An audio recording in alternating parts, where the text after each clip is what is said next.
एगो देवे नहीं खानामा। अरे माइये से बढ़ल बाटे कुल खानदानमा। कब काहे माई होई गईली बेगानमा। कब काहे माई होई गईली बेगानमा। एगो करे अलगा एगो देवे नहीं खानामा।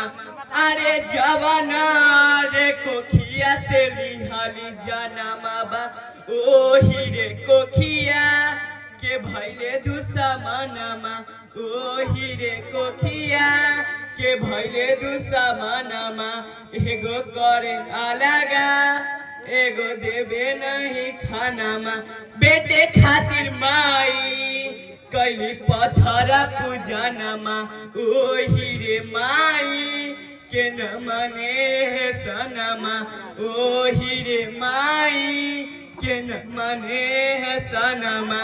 एगो करे अलगा एगो देवे नहीं खानामा।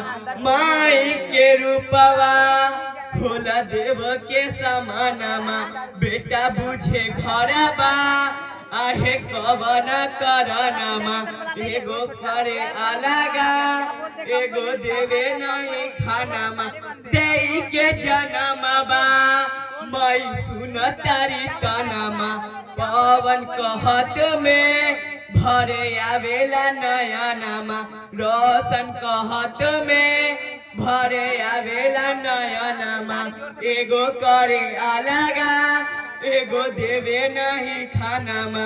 एगो करे अलगा एगो देवे नहीं खानामा।